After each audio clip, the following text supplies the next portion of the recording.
Namaskar and good afternoon to everybody, for this second session.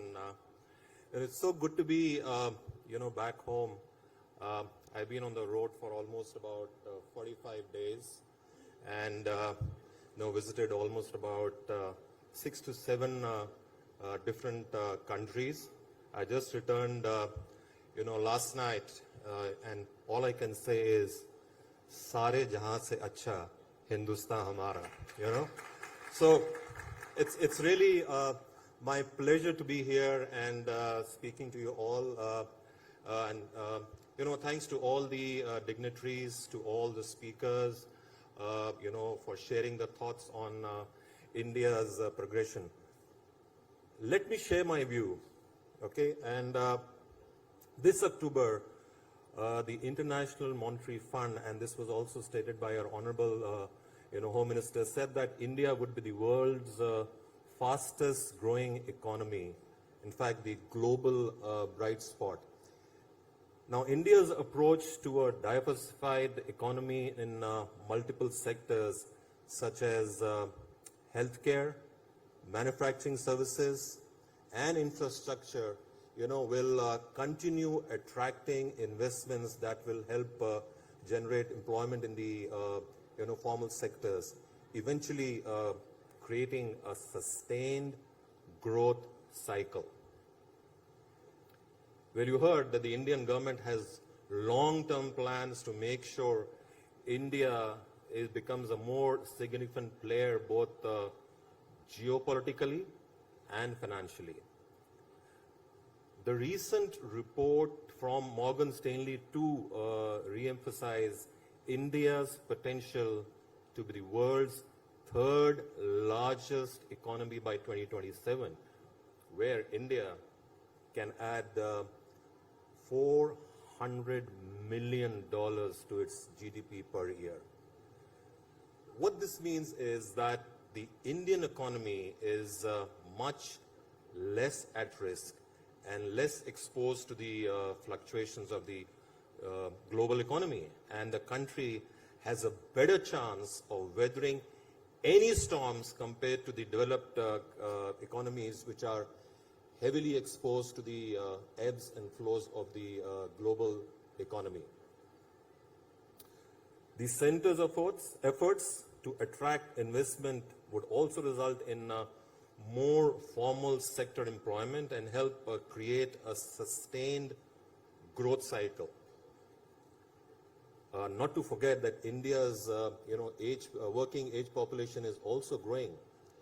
As per the CII report in 2020, about 900 million people, which is almost 67% of the total population, is in the working age group of 15 to 64, and which is expected to expand by another 100 million by 2030.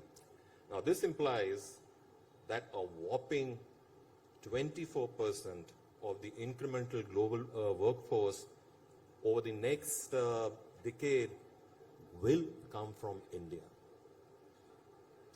The CI report also stated that the golden period of 30 years between 2020 to 2050, where our working age population will bulge, can be an important horizontal enabler to, support the growth even as the world develops. Okay. Now, we've been talking about entrepreneurship.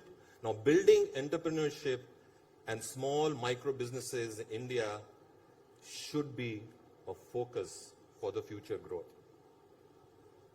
Well, I come from the direct selling industry, and the direct selling industry is one that allows people to build small businesses and allows entrepreneurs to flourish. It contributes significantly to the nation's economy amid the various, adversities.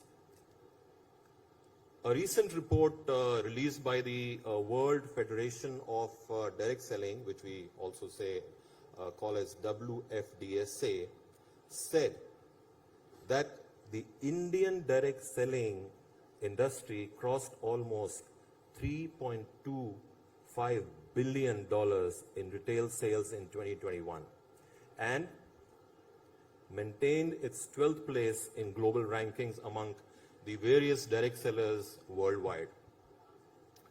Now, ladies and gentlemen, this proves that the direct selling industry is flourishing, and it illustrates its potential with the continued growth rate, increasing at an average impressive rate of almost 12.1% year on year. Now, direct selling, has a long history of substantially contributing to the economy and supporting millions of Indian livelihoods. Now, aligned with the PM's vision, the direct selling industry already follows the principle of being Atmanirbhar, which is the solution for rebooting the economy in multiple years. The direct selling industry, employs nearly 6 million people. And the good news is that this number has significantly grown during the pandemic, where in many cases, this industry provided as an alternative income to many families in the country. Now, this industry has a robust ecosystem for, inducting and training the youth from Tier 2 and Tier 3 towns.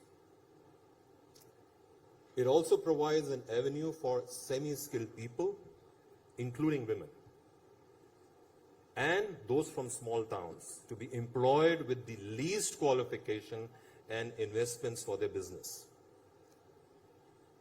Most importantly, the sector can offer youth a lucrative and a secure career option, which is there for a long term.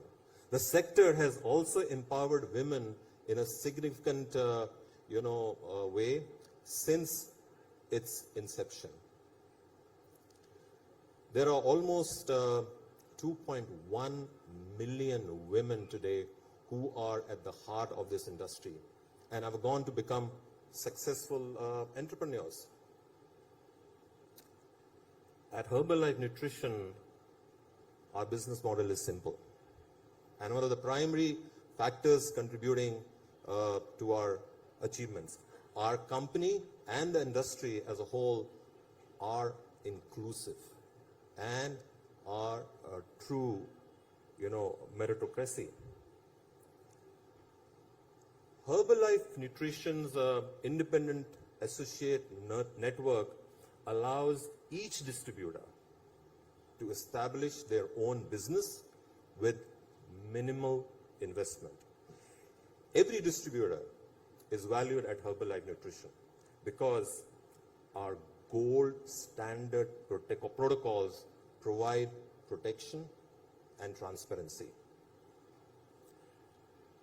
With the direct selling sector now recently coming under the Consumer Protection Act of 2019, there will be an even greater opportunity to develop a comprehensive, robust, direct selling regulatory framework that will provide protections for consumers and give the certainty needed for the future investments. Well, I can say that the direct selling industry could be an ideal solution to deliver on the Atmanirbhar Abhiyan in all key aspects. Local manufacturing and creating opportunities for local supply chains. Ladies and gentlemen, nutrition is a key to the future to this economy and building a healthy nation, or we say Swasth Bharat.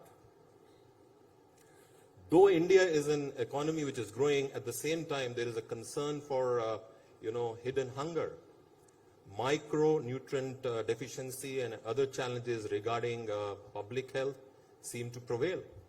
Today, India has an astounding 190 million undernourished people, the highest in the world. About 47.5 million Indian children under 5 years are stunted. Again,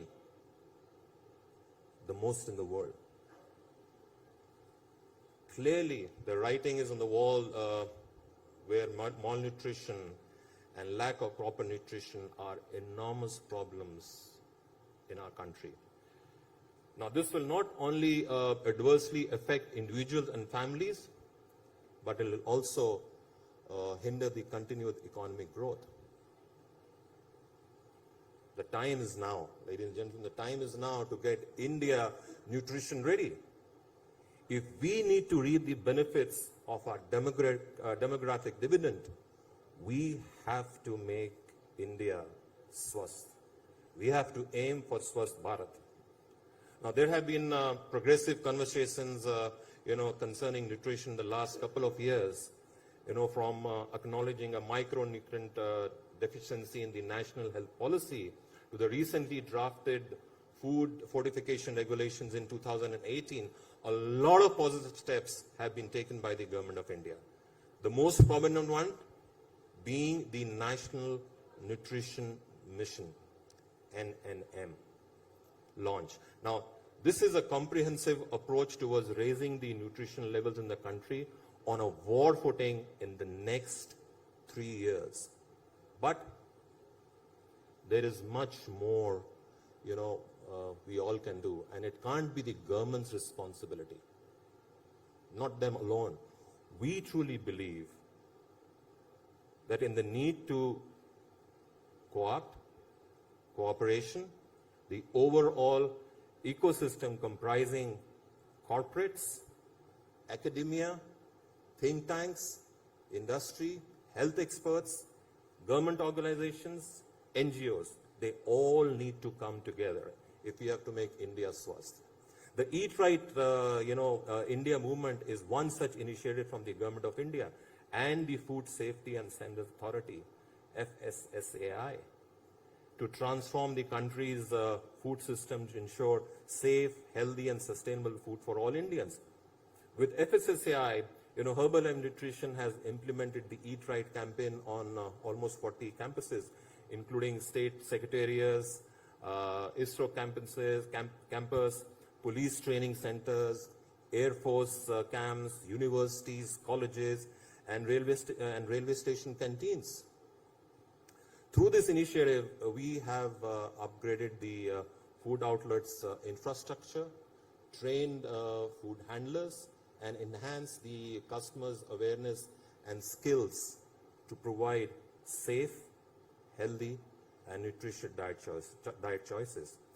Now, Herbalife Nutrition has also ran a series of awareness campaigns across the country to help educate individuals about the importance of eating right as a part of healthy life. And we're not going to stop here. Because as an organization, we feel highly privileged to work on such campaigns, aligning with the Government of India's vision, with its focus on building a healthy, swasth nation to support our economic growth. It is clear that our country has a huge potential, and it is already moving in the right direction. You heard, from the eminent speakers today, from an economic point of view. But if we are able to, if we have to continue to nurture this growth and ensure that the whole India can contribute and benefit from this future success, we need to ensure three things. We create the right environment for our entrepreneurs to flourish and for small and medium-sized businesses to grow as engines of our economy. We ensure that our population and economy is not held back by poor health. We recognize that this has to be a joint effort. Industry, government, NGOs, academia, and science. Collaboration is going to be the key to our success. So, ladies and gentlemen, if we can do it, I have no doubt India will be a bright spot for many years to come. So let's aim for Atmanirbhar Bharat, Swasth Bharat. Thank you, and Jai Hind to everybody. Thank you so much. Thank you.